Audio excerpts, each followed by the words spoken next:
Gloire soit rendue à Dieu. Amen, amen. Est-ce que quelqu'un peut m'aider à acclamer pour la gloire de Jésus? Nous acclamons pour le ressuscité, le Seigneur des Seigneurs, le Roi des Rois. Est-ce qu'on peut célébrer le Seigneur ce matin? Et tonnerre d'acclamation à l'honneur de notre Jésus. Est-ce que tu peux encore intensifier le degré de tes acclamations ce matin? Parce que nous n'acclamons pas pour un homme, mais nous acclamons pour le ressuscité. Alors que tu acclames, je prie que le ciel s'ouvre en ta faveur ce matin.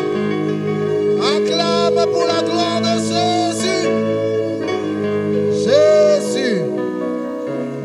Amen. Amen. Gloire soit rendue à Dieu. Amen, amen. Amen. Nous bénissons le Seigneur pour la grâce qu'il nous accorde. Et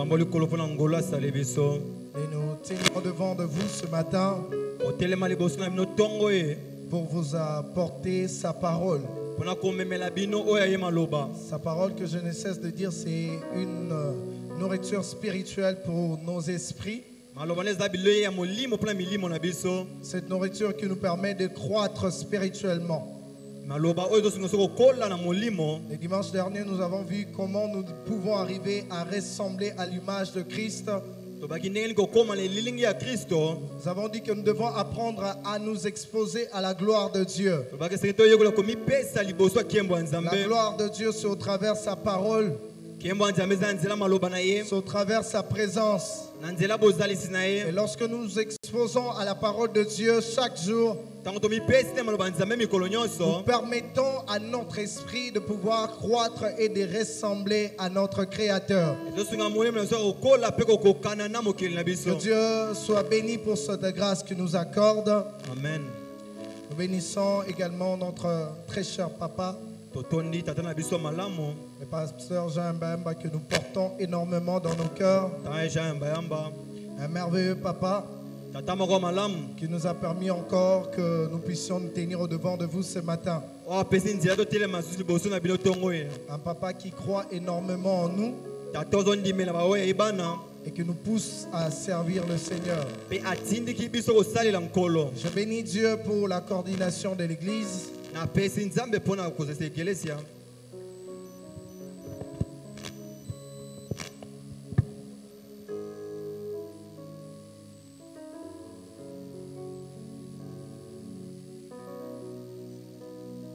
Merci.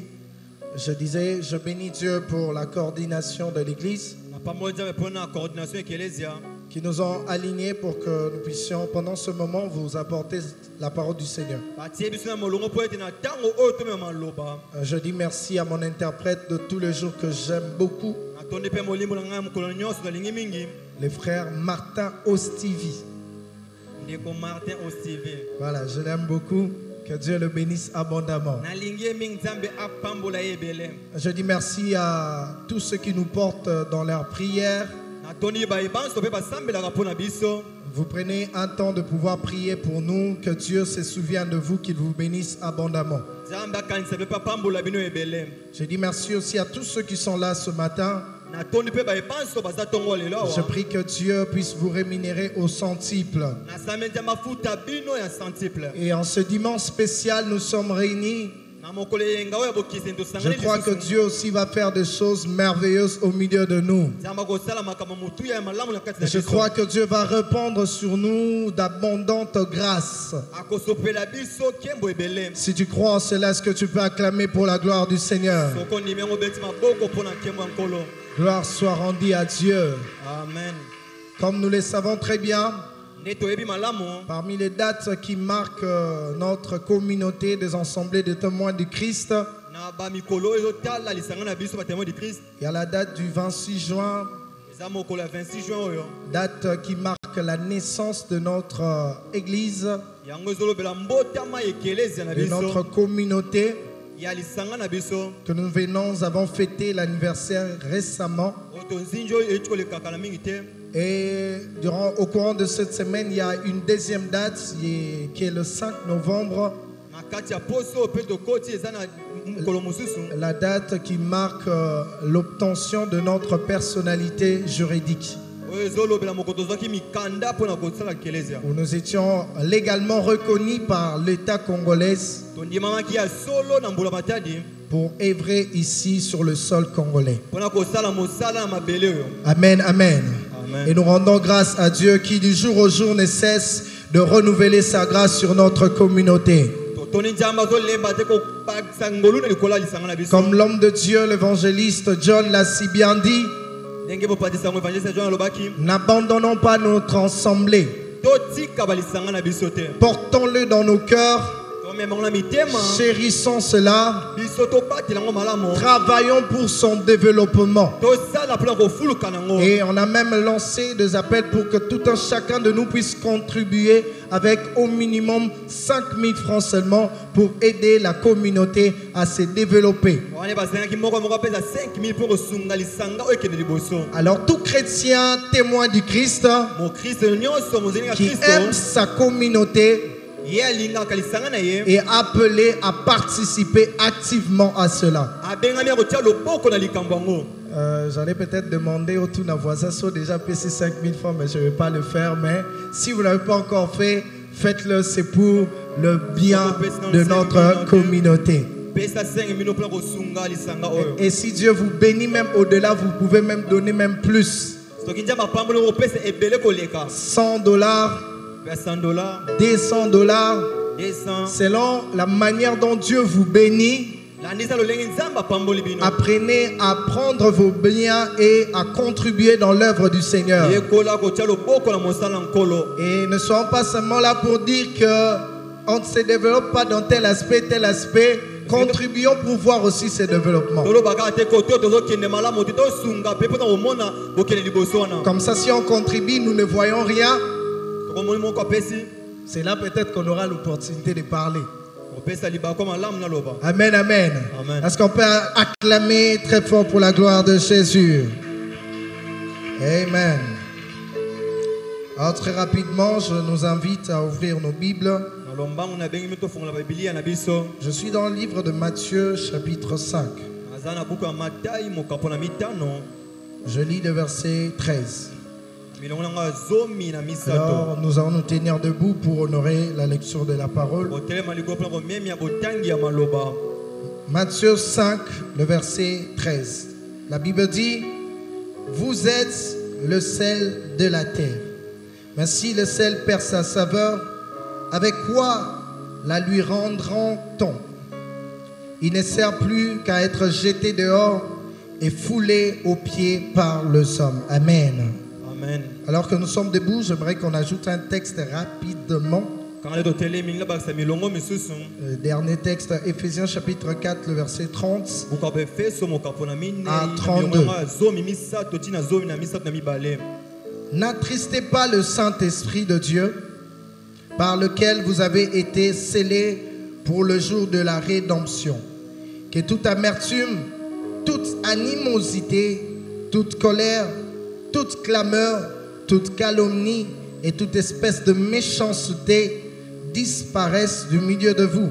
Soyez bons les uns envers les autres, compatissants, vous pardonnant réciproquement comme Dieu vous a pardonné en Christ. Amen. Est-ce qu'on peut acclamer pour la parole du Seigneur? Gloire soit rendue à Dieu.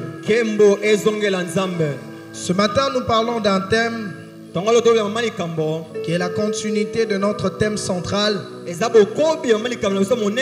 Comme nous savons tous, depuis un moment, nous parlons d'un thème intitulé « Ce que nous sommes en Christ ».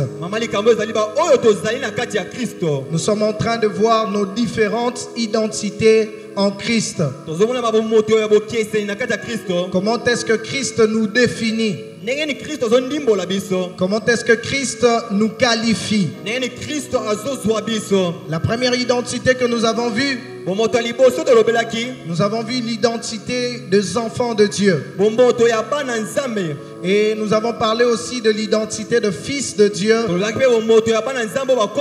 Et au courant de la semaine, nous avons parlé de l'identité du temple de Dieu ou temple du Saint-Esprit.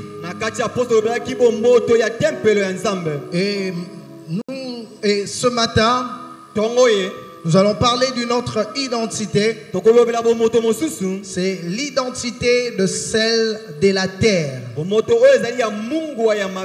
sommes le sel de la terre. Est-ce que quelqu'un peut m'aider et dire à son voisin gentil, nous sommes le sel de la terre. Nous sommes le sel de la terre.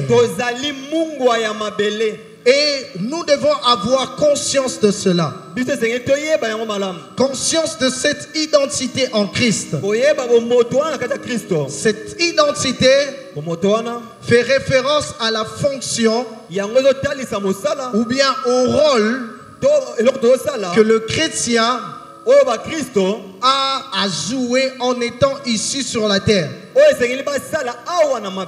Et ici, il ne consiste pas d'abord de ce que vous devez envers Dieu.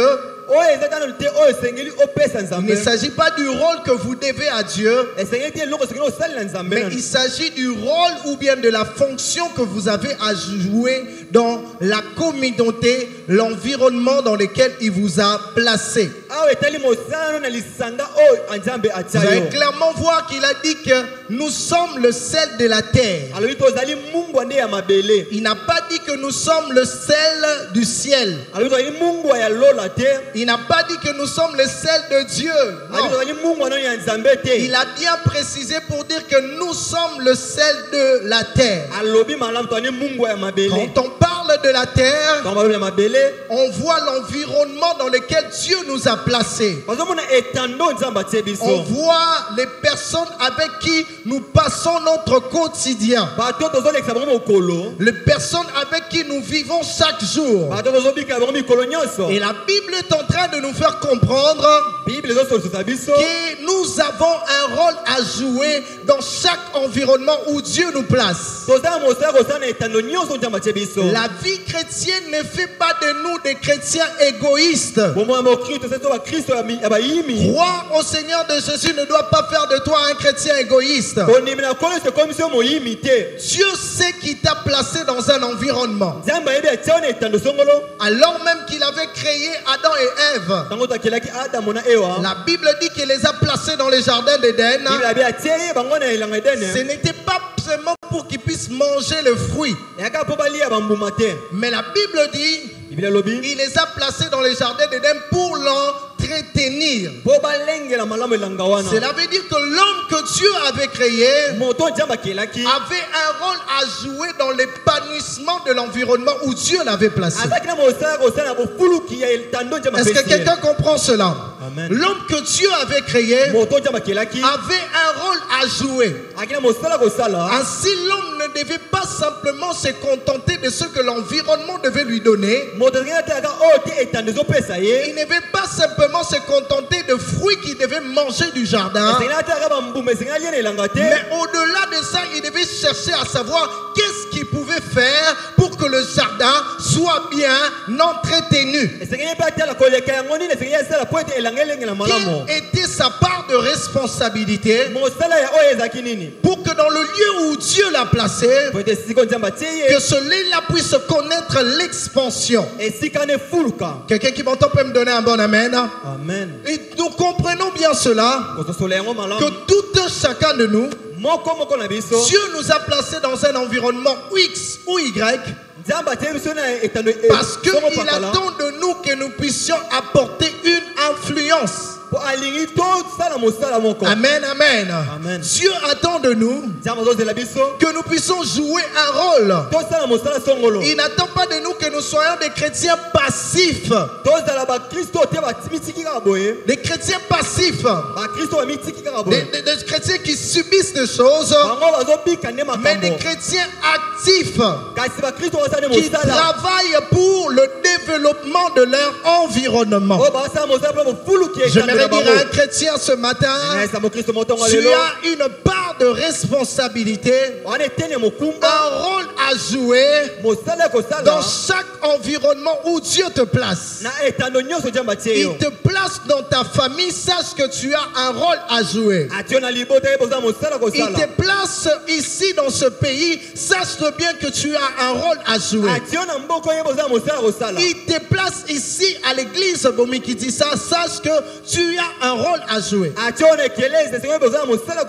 Partout où Dieu nous place, il nous donne la responsabilité vis-à-vis de cet endroit-là. Est-ce que quelqu'un comprend, peut me donner un bon amen? Amen. Ainsi nous comprenons que l'homme est un être qui, la vie d'un homme sur terre est une vie d'influence. L'homme est le résultat des influences qu'il subit au courant de la vie. Nous nous souvenons de ce dicton qui dit: l'homme naît bon, mais c'est la société qui le rend comment? Mauvaise. La société le rend mauvais. Comme pour dire que l'homme naît avec une nature, mais les différentes influences qu'il subit durant son vécu ici sur terre peut arriver à l'influencer d'une manière ou d'une autre. Ça peut l'influencer soit positivement à devenir une bonne personne, tout comme ça peut aussi l'influencer négativement à devenir une mauvaise personne. Ainsi, l'être humain subit l'influence. Et non simplement l'être humain subit l'influence, l'être humain est aussi acteur d'une influence. Au-delà de l'influence qu'il subit, il y a aussi l'influence qu'il apporte. Parlant de l'influence, c'est la capacité à pouvoir transformer ou à modifier quelque chose. Ainsi donc nous voyons que les êtres humains sont dotés de la capacité à influencer leur environnement, à influencer ceux qui leur entourent. Cela ne dépend même pas de l'âge. Parce que même un bébé qui vient de naître a la capacité même d'influencer ses parents. Oui ou non? Le bébé qui naît, il influence même la capacité de se comporter de ses parents. Imaginez si peut-être vous étiez quelqu'un qui dormait de manière désordonnée. Vous êtes là sur les lits, vous tournez de gauche à droite. Mais lorsque vous donnez naissance à un enfant, vous savez que l'enfant est à vos côtés. Ça va même discipliner votre manière de dormir. Amen, amen. Et parlons même des parents, ils peuvent être le mieux placés à connaître ce fait. Lorsque peut-être vous êtes seul, vous passez vos nuits tranquillement à l'aise. Personne n'est là pour vous embêter.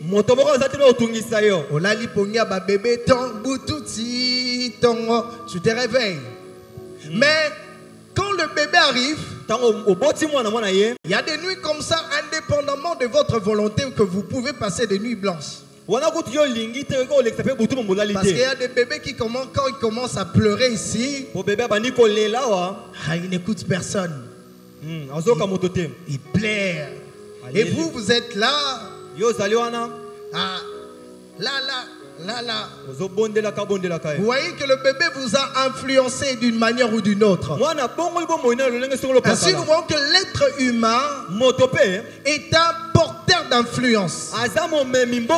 Depuis sa création, il est appelé à influencer. Il a la capacité de pouvoir influencer. Peu importe qui vous êtes, Dieu ne vous a pas placé ici sur terre en vain. J'aimerais dire ça à une personne ce matin. Peu importe qui vous êtes, là où vous êtes, sachez que ce n'est pas en vain que Dieu vous a placé à cet endroit-là. Dieu attend de vous que vous puissiez être des porteurs d'influence dans la société dans laquelle il vous a établi. C'est que par vous, certaines choses peuvent connaître l'expansion. Et Dieu, sachant cela, sachant que l'homme est un être appelé à influencer, c'est pour cela qu'il vient maintenant dans les livres de Matthieu chapitre 5. Et là, il vient pour dire aux disciples, vous êtes le sel de la terre.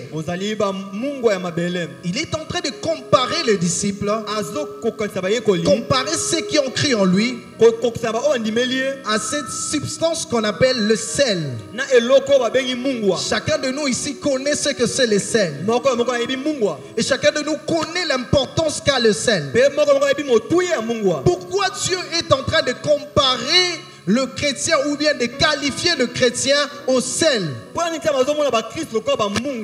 que tout comme l'être humain est porteur d'influence, le sel lui aussi apporte une influence. Amen, amen. Le sel lui aussi est porteur d'influence. Mais voyons-nous maintenant quelle est l'influence que le sel apporte. Il y a multiples usages du sel. Quelque part même, je vais même parler de 1006 et combien d'usages du sel. Mais cependant, parmi le rôle important du sel, le rôle joue un rôle important premièrement de la conservation. Il préserve les aliments de la pourriture. Et surtout dans les temps anciens où il n'y avait pas de congélateurs comme nous l'avons aujourd'hui. L'une des astuces pour conserver les aliments, c'était en y mettant de sel. En mettant du sel, ça permettait aux aliments de se conserver, de ne pas se putréfier. Et puis, il y a deuxième rôle du sel. Le rôle du sel dans l'aliment, c'est de pouvoir donner le goût ou bien la saveur à un aliment. Nous savons tous, comme nous sommes là, combien nous aimons manger de plats qui contiennent de sel.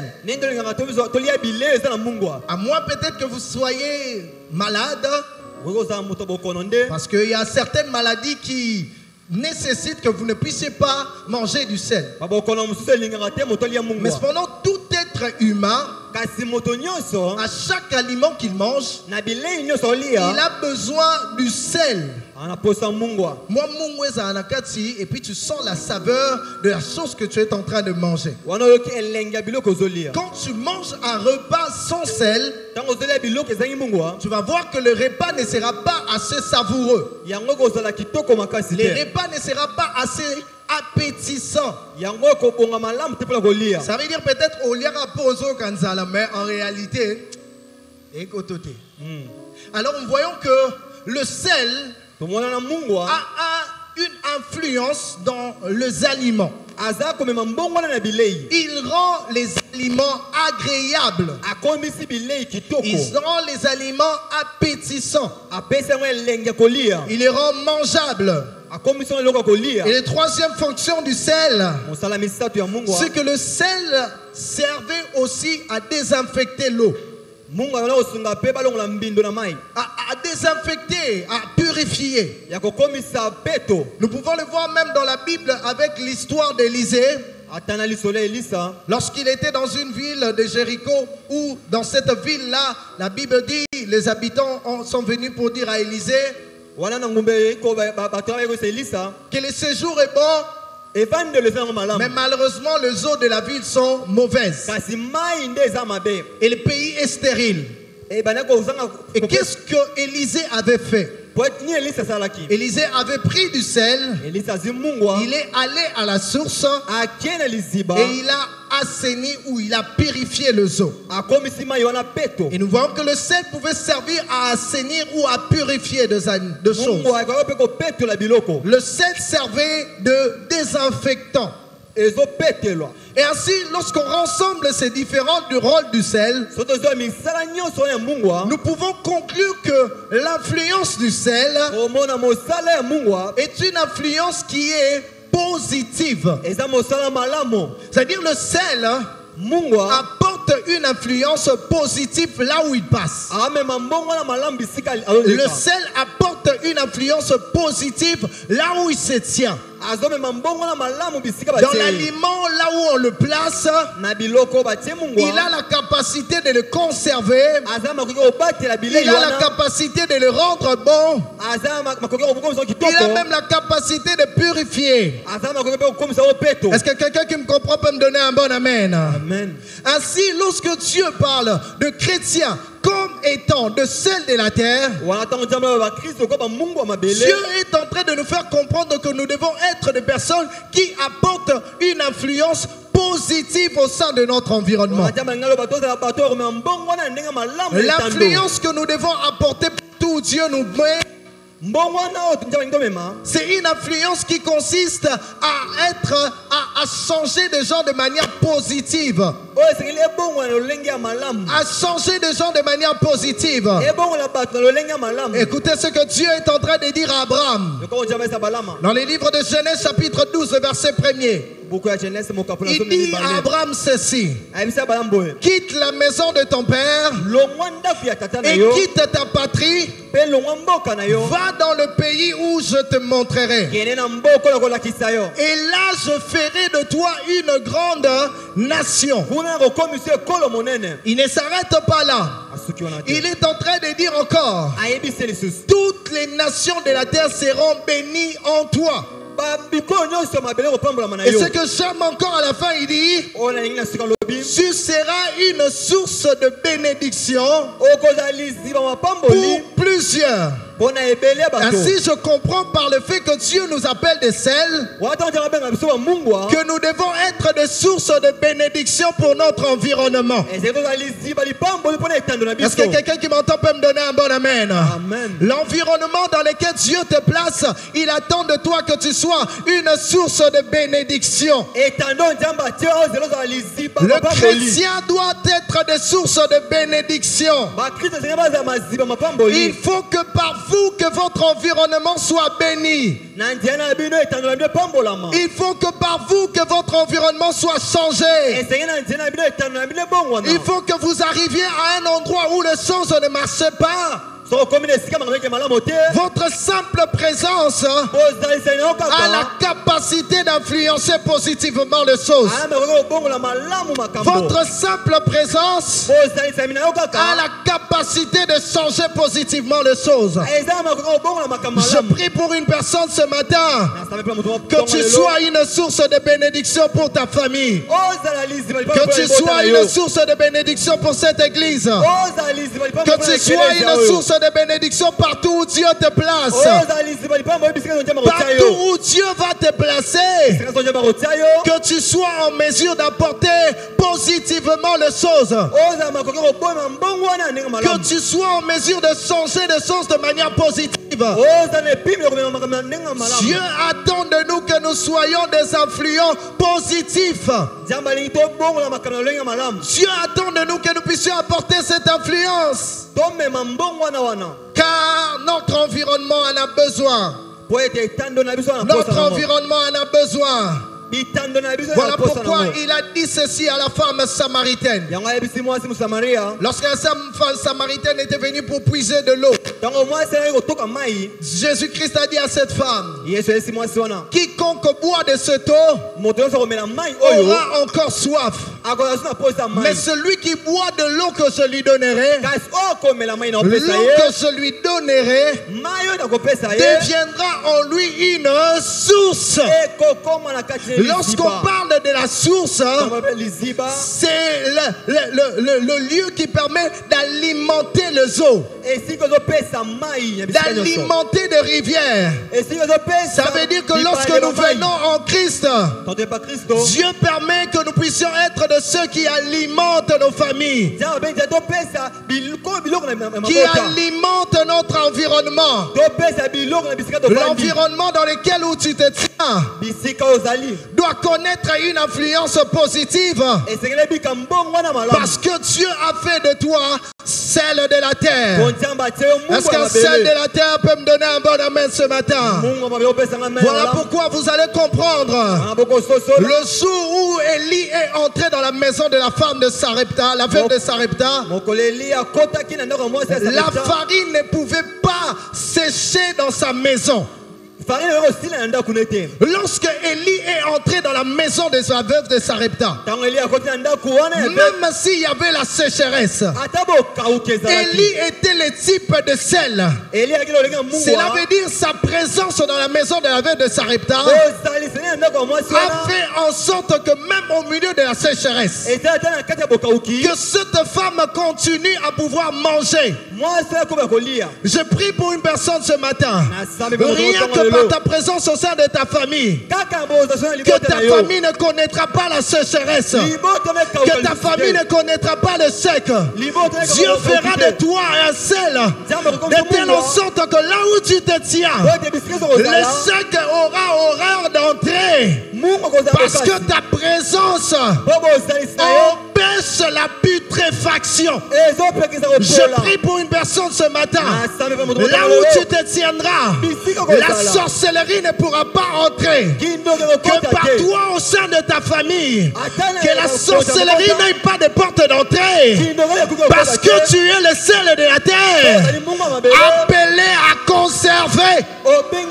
Est-ce que quelqu'un qui m'entend peut me donner un bon amen? Amen. Élie dans la maison de Sarepta a fait en sorte qu'il n'y ait pas de sécheresse, a fait en sorte qu'il y ait l'abondance. Et même Joseph, lorsqu'il était arrivé dans la maison de Potiphar, ce que j'aime avec Joseph, c'est que Joseph est le type de personne, partout où il passe, il a un manteau de la bénédiction de Dieu qui l'accompagne. Et je prie pour une personne ce matin, que tu aies un manteau de la bénédiction de Dieu qui t'accompagne. Partout où tu vas marcher, que la bénédiction t'accompagne comme un manteau. Que la bénédiction de l'Éternel t'accompagne comme un manteau. Il marchera avec toi. Il marchera avec toi. Comme Joseph, tu seras dans la maison de ton père. Tu feras la joie de ton père. Lorsqu'on te prendra, on t'emmènera en Égypte. Là aussi tu feras la joie de Potiphar. Parce que par toi les activités de Potiphar vont connaître une autre expansion. Je prie que Dieu amène quelqu'un à un travail où pendant que les choses ne marcheront pas, tu entreras dans cette entreprise. Et par toi on constatera qu'il y a l'avancement. Est-ce que quelqu'un me comprend ce matin? Amen. Nous sommes appelés à apporter une influence. Est-ce qu'il y a un seul en ce lieu qui est appelé à apporter une influence? Nous sommes appelés à apporter cette influence. Et même si on te prendra, on te mettra dans la prison, sache que c'est pas en prison qui va arrêter ton influence. Est-ce que je parle à quelqu'un ce matin? La prison ne pourra pas arrêter ton influence, parce que même la prison a permis à ce que Joseph puisse faire la joie des prisonniers. J'aimerais dire à quelqu'un, même lorsque tu seras dans le moment le plus compliqué, tu ne vas pas comprendre. Dieu utilisera la même situation là. Il utilisera la même situation pour t'emmener dans le hauteur. Est-ce que je parle à un seul ce soir, ce matin? Je prie que Dieu utilise même ta honte, utilise même ton échec pour t'emmener à ta grandeur, pour t'amener à ta destinée. Il était en prison, mais la prison n'a pas empêché son influence. Mais tu vas toujours continuer à fleurir. Est-ce que je parle à une semence de Dieu ce matin? Amen. Partout où on te mettra, tu apporteras une influence positive. Même si à Tabaché on a monté comme Shadrach, Meshach et Abednego, par toi on te mettra. On te mettra pour s'attendre que tu puisses disparaître. Pour s'attendre que tu disparais. Mais plutôt à ta sortie du feu, c'est plutôt eux qui vont changer de langage. Et ils diront que le Dieu de Shadrach, le Dieu de Meshach, le Dieu d'Abednego, c'est lui le vrai Dieu. Dieu fera en sorte que par la même fournaise qui était destinée à ton échec, que ce soit cette même fournaise qui fera en sorte que les gens changent de langage. Si c'est à quelqu'un que je parle ce matin, il me donne un bain bien. Amen. Dieu t'emmènera à cette situation.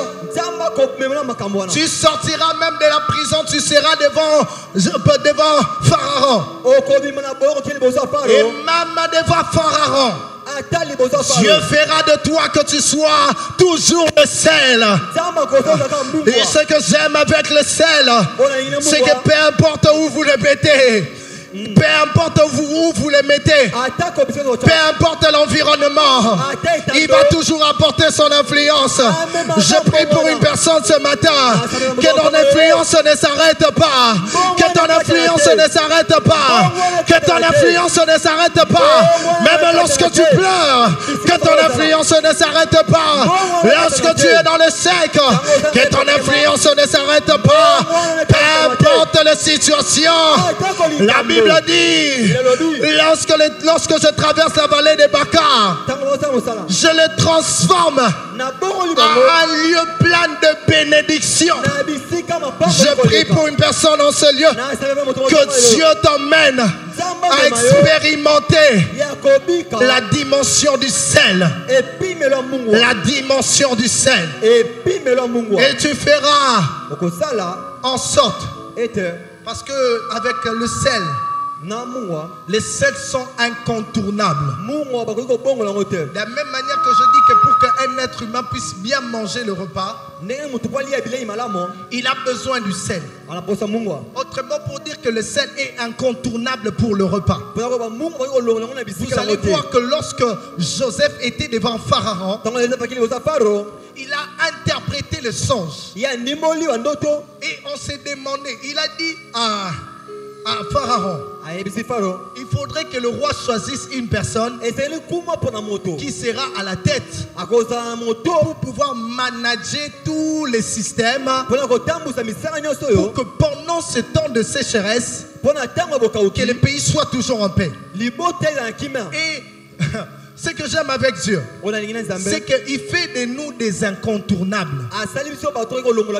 Pharaon n'a même pas regardé que le monsieur qui était en train de le parler, il venait de la prison. Parce que quelqu'un qui vient de la prison, autrement on pouvait dire, mais bon, quelqu'un qui vient de la prison, qu'est-ce qu'il va apporter? Mais lorsque tu es un sel, Dieu fera en sorte que tu sois tellement incontournable. Parce que à cet endroit-là, seulement toi,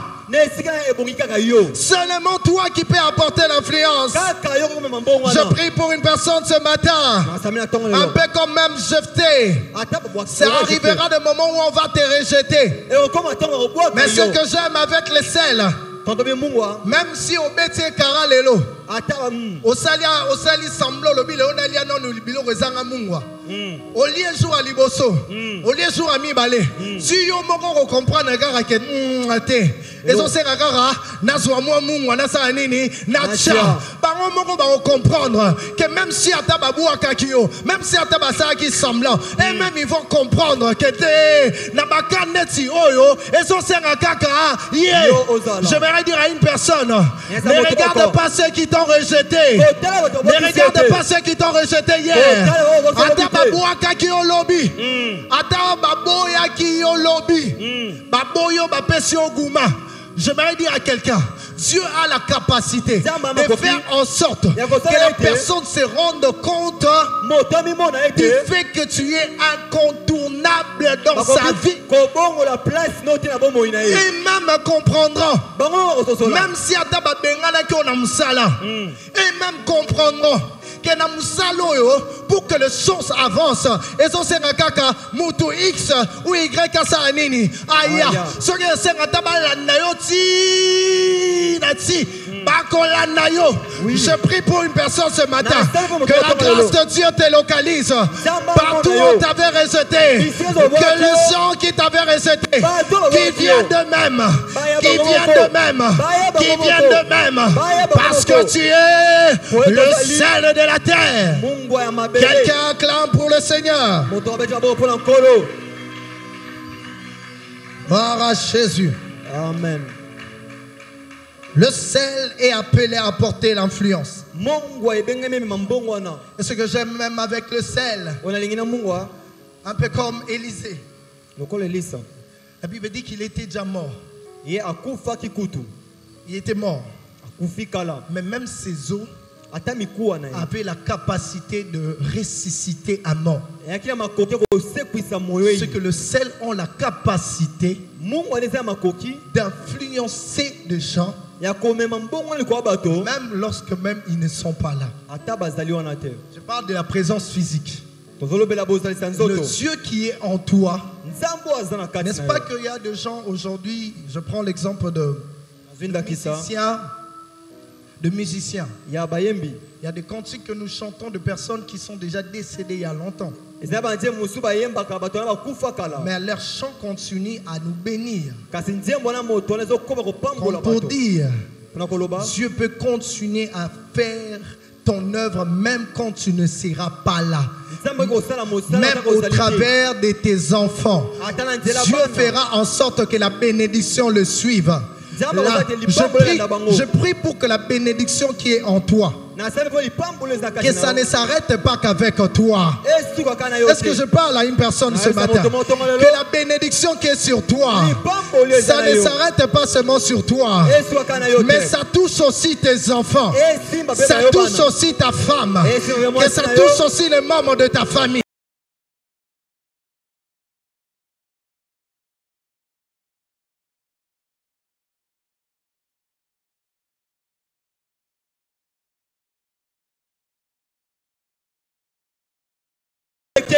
Ta famille demeurera une bénédiction. La Bible dit qu'il fera de nous des sources de bénédiction. Pas simplement pour un temps temporaire. Il dit les sources d'eau vive couleront de son sang jusque dans la vie éternelle. Cela veut dire, lorsque Dieu fait de toi une bénédiction, c'est de génération en génération. Ça va continuer. Ça commencera avec toi. Ça ne s'arrêtera pas avec toi. Ça va toucher tes enfants. Ça va toucher tes entreprises.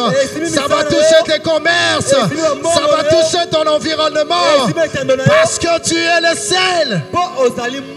Parce que tu es le sel. Est-ce qu'un sel peut me donner un amen bien? Gloire à Dieu. Amen. Et c'est ici que je vais clôturer. Par rapport au rôle que le sel est appelé à jouer. Nous avons vu parmi le rôle principal du sel. C'est que le sel donne du goût à l'aliment. Il permet à ce que les aliments puissent être appétissants. Que nous ayons l'appétit de manger ces aliments-là. Ainsi, les chrétiens sont des personnes qui sont censées rendre leur environnement meilleur. Vous êtes censés apporter du goût aux autres. Écoutez ce qu'il est écrit dans le livre de Éphésiens. La Bible dit que toute espèce d'animosité, de colère, d'amertume, de méchanceté disparaissent du milieu de vous. Ce que j'aime avec le sel, c'est que le sel aide à favoriser le bon côté du plat. Le sel n'est pas là dans le plat pour révéler le mauvais côté du plat. Est-ce que quelqu'un comprend cela? Lorsqu'il vient dans un plat, il ne vient pas pour te montrer comment le plat est mauvais. Il vient pour te montrer comment le plat est succulent. Ça veut dire que ce qu'on y a sans sel, mais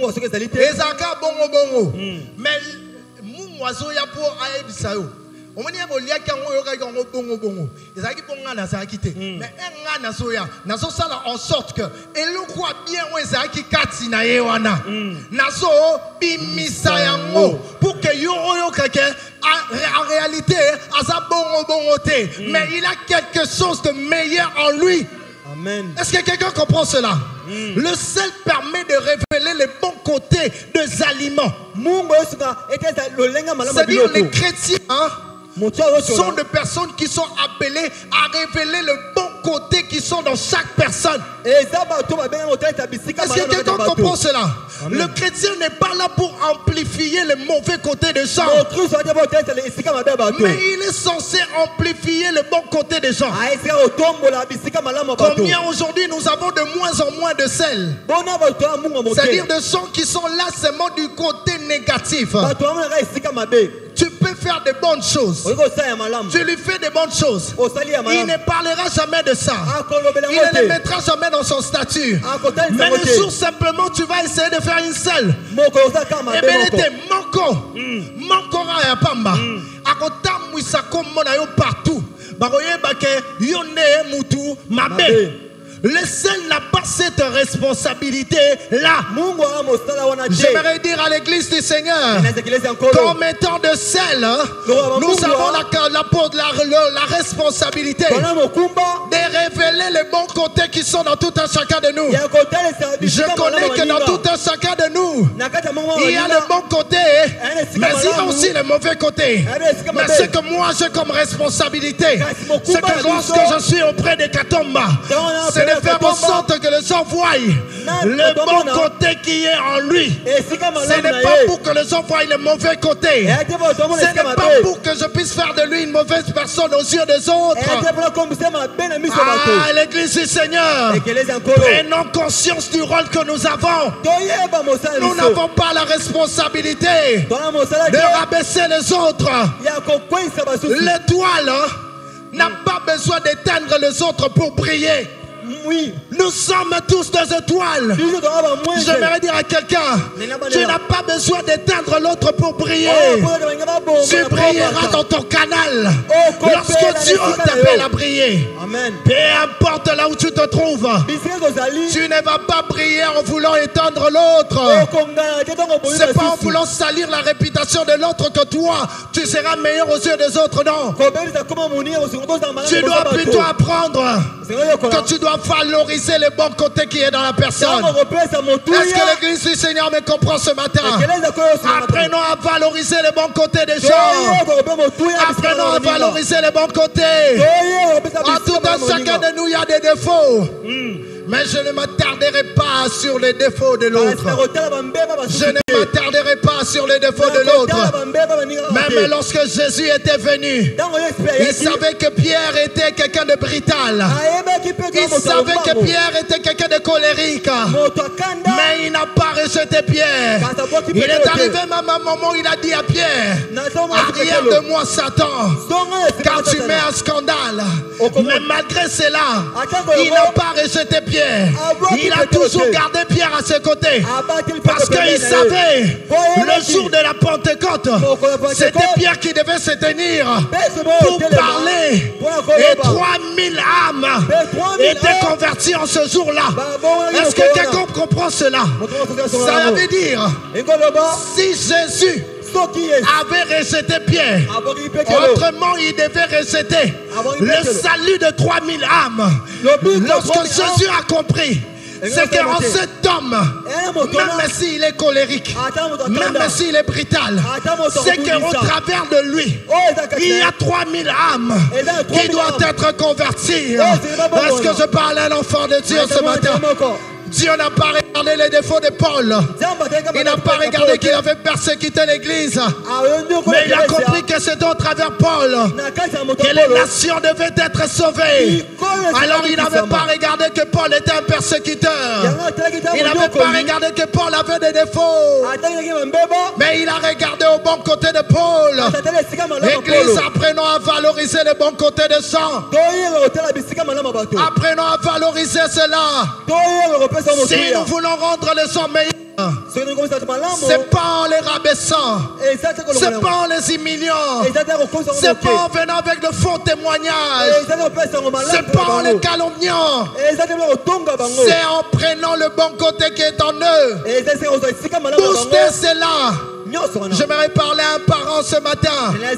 Tu as la responsabilité vis-à-vis de tes parents, mais vis-à-vis de tes enfants. Tu dois amener tes enfants à être meilleurs. Ne soyez pas les genres de parents qui sont toujours là dans des comparaisons inutiles, qui sont toujours là à rabaisser leurs enfants. C'est toujours tes enfants qui sont des chiens. C'est toujours tes enfants qui n'ont pas de valeur. C'est toujours tes enfants qui ne sont pas intelligents. Apprenez plutôt à dire de bonnes paroles. Est-ce que quelqu'un me comprend ce matin? Amen. Apprends à valoriser ce qui est à toi. Les parents doivent valoriser leurs enfants. Et même dans la vie même de couple, apprenez à vivre avec une personne qui vous valorise. Vivre avec une personne qui ne considère jamais tes qualités, c'est un échec. Lorsque tu vis avec une personne, tu fais ce qui est bien. On l'a mis bien. On tient maquillage bien. On l'a dit bien. On l'a mis mugolana, on sali makamwa bien, on bongi sinaku bien. Mais les jours, oh foufou. Et comme Arara Biata. Et Tebi. Nous on a Kana. Yamutwana. J'aimerais dire à quelqu'un, apprends à être dans une relation qui te valorise. Est-ce que je parle à l'enfant de Dieu? Vous savez, vous n'avez pas besoin, surtout à moins que vous balana déjà. Mais sinon, si vous avez déjà la libala. Et puis donc quoi? La fiançailles. Vous êtes là, vous voyez déjà que les choses ne vont pas comme il se doit. Et c'est quoi? Moi je porte 45 ans, je suis fier de ça. Mais Nalati, il y a un jour, j'ai porté les 43. Je vous dis, la manière dont je souffrais. On va souffrir tellement.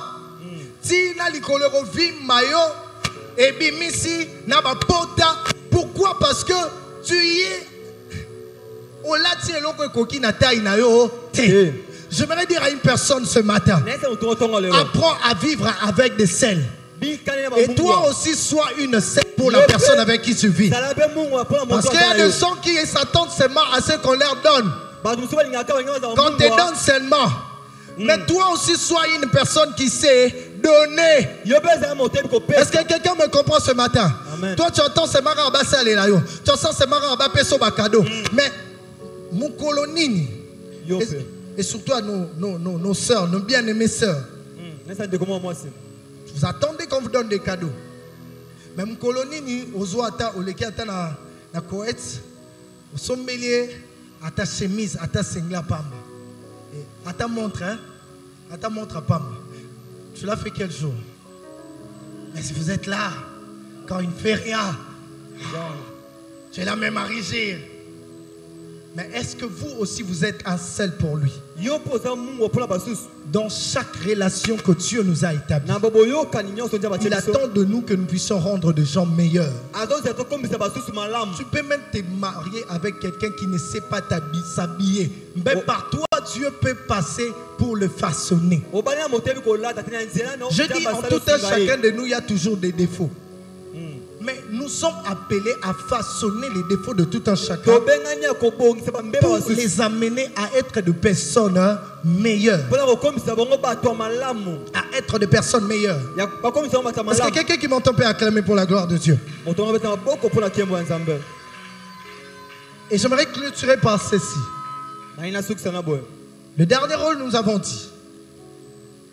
Le sel aide à conserver. À conserver. La Bible est en train de dire dans le livre d'Ézéchiel chapitre 22. Dieu dit, je cherche parmi eux un homme qui élève un mur, qui se tienne à la brèche et qui prie en faveur de la ville pour que je ne puisse pas la détruire. C'est que Dieu, dans l'image de chrétiens que nous sommes, il sait que là où il nous a placés, nous devons servir de couverture pour tout un chacun de nous. Vous savez comment est-ce que l'armée romaine combattait? Lorsqu'ils partaient dans la guerre, ils avaient pour habitude de se rassembler en groupe. Et en avançant, ils avaient leur bouclier. Il y avait un groupe qui tenait le bouclier au devant. Il y avait un autre groupe qui tenait des boucliers en haut. C'était de manière à ce que lorsqu'on lance de flèches, que tout ce groupe-là soit comment? Protégé. Ça veut dire que le bouclier de l'un pouvait pas, c'est pas forcément ton bouclier à toi qui va te sauver, mais c'est peut-être le bouclier de l'autre. Parce que le flèche venait de tous les sens. Ça venait de tous les sens. Mais avec le bouclier de tout un chacun, ils avaient la capacité de se protéger et que dans la bataille, qu'ils puissent ressortir victorieux. Ceci, c'est pour dire que lorsque Dieu fait de nous de sel, il attend de nous que nous soyons des protections pour des personnes qui sont à nos côtés. Oui, Dieu protège, Dieu veille. Mais Dieu a besoin des intercesseurs qui prient pour protéger. J'aimerais dire à quelqu'un, Dieu veille sur ta famille, mais Dieu a besoin que tu te lèves en intercesseur pour prier, pour qu'au travers de ton bouclier, que ta famille soit sauvée.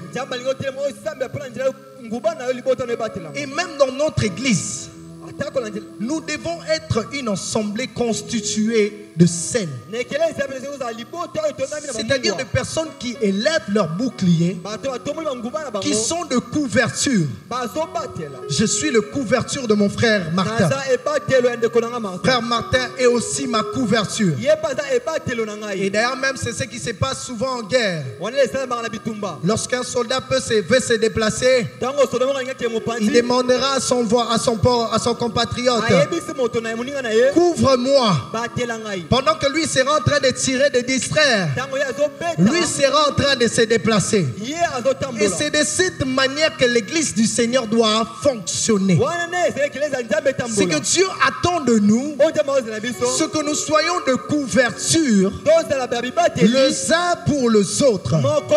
La Bible est en train de dire, veillez les uns sur les autres pour vous exciter aux bonnes œuvres. C'est-à-dire j'ai la responsabilité de veiller sur Martin. Lorsque je vois que la vie de Martin, en tant que chrétien, il est en train de se détériorer, je ne vais pas dire non. En tant que sel, je viendrai. S'il faut prier pour lui, je prie pour lui. S'il faut le conseiller, je le conseille. S'il faut faire de jeûne pour lui, je jeûne pour lui. C'est ça l'église du Seigneur. C'est ça être sel. Être de couverture les uns pour les autres.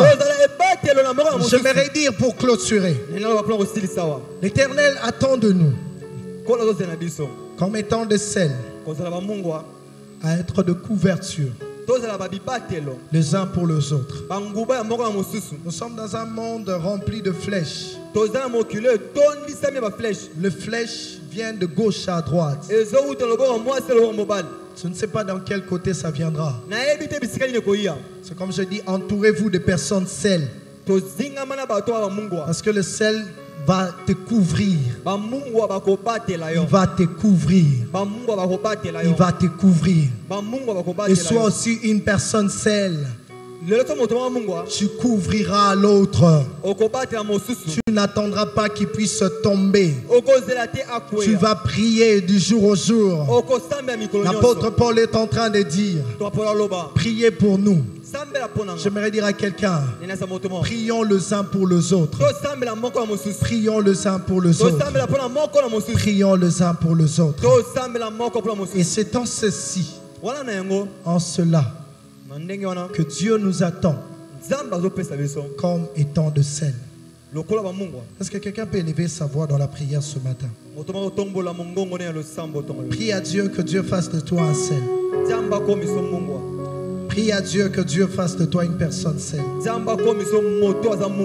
Prie que Dieu fasse de toi le sel de la terre. Que Dieu fasse de toi sel de la terre. Pour ton environnement, là où Dieu t'a placé, que tu sois le sel. Que tu apportes une influence positive.